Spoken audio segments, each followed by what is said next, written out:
दुनिया के खत्म होने की अक्सर भविष्यवाणियां की जाती हैं। भविष्यवक्ता नास्ट्रेदमस और बाबा वेंगा समेत कई भविष्यवक्ताओं ने बताया है कि आखिर दुनिया कब खत्म होगी। इसके अलावा वैज्ञानिकों ने हिरोशिमा और नागासाकी पर परमाणु हमले के बाद महाविनाश की घड़ी डूम्सडे क्लॉक भी बनाई है। बताया जाता है कि इस घड़ी में 12 बजते ही ये तय हो जाएगा कि धरती इंसानों के रहने लायक नहीं है। इसके अलावा दुनिया में टाइम ट्रेवलर होने का दावा करने वाले कई लोगों ने भी धरती पर प्रलय आने को लेकर अलग अलग तारीख बताई है। कुछ समय पहले एक स्टडी सामने आई थी जिसमें बताया गया था कि दुनिया कब खत्म होगी। धरती पर इंसान और जीव जंतु कोई भी जिंदा नहीं बचेगा। वैज्ञानिकों ने एक लंबे शोध के बाद दुनिया के खत्म होने की तारीख बताई।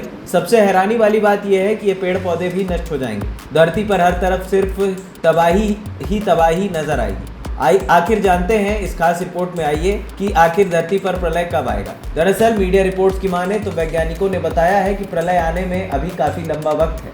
ब्रिस्टल विश्वविद्यालय के वैज्ञानिकों ने यह शोध किया है। उन्होंने इस शोध को करने के लिए कंप्यूटर सिमुलेशन तकनीक का इस्तेमाल किया। वैज्ञानिकों ने इस शोध को से जानने की कोशिश की कि धरती पर कब प्रलय की स्थिति आएगी। इस शोध के नतीजे बेहद हैरान करने वाले हैं। वैज्ञानिकों के मुताबिक 250 मिलियन साल में पृथ्वी पर प्रलय आ सकता है और उस दौरान सभी जीव जंतु नष्ट हो जाएंगे। वैज्ञानिकों ने अनुमान लगाया है कि उस समय धरती का तापमान 70 डिग्री सेल्सियस तक पहुंच जाएगा। ऐसे में किसी जीव का जिंदा रहना असंभव हो जाएगा। उन्होंने कहा है कि सभी जीव खत्म हो जाएंगे। वैज्ञानिकों का यह भी दावा है कि जिस तरीके से दुनिया कार्बन उत्सर्जन कर रही है उससे प्रलय की घड़ी जल्दी भी आ सकती है। उन्होंने कहा कि यह भी हो सकता है कि 66 मिलियन साल पहले ही सब कुछ तबाह हो जाए। वैज्ञानिकों के मुताबिक डायनासोर के खत्म होने के बाद ये पहली सामूहिक तबाही हुई। डॉक्टर अलेक्जेंडर फार्न्सवर्थ इस शोध को करने वाली टीम के प्रमुख हैं। उन्होंने बताया कि प्रलय के समय वर्तमान से कार्बन डाइऑक्साइड का स्तर 2 गुना हो सकता है। इसकी वजह से पसीने के जरिए इंसान के शरीर से निकलने वाली गर्मी नहीं निकल पाएगी। लोगों का शरीर तेजी से गर्म होगा और उनकी जान चली जाएगी। वैज्ञानिकों के मुताबिक धरती के सभी महाद्वीप एक साथ मिल जाएंगे और एक विशाल द्वीप का निर्माण होगा।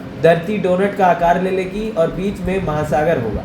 वैज्ञानिकों के मुताबिक धरती के ज्यादातर हिस्से प्रशांत महासागर में डूब जाएंगे। पहले धरती का तापमान बढ़ेगा और ये निर्जन हो जाएगा। हालांकि डरने की जरूरत नहीं है, प्रलय आने में अभी काफी समय बाकी है।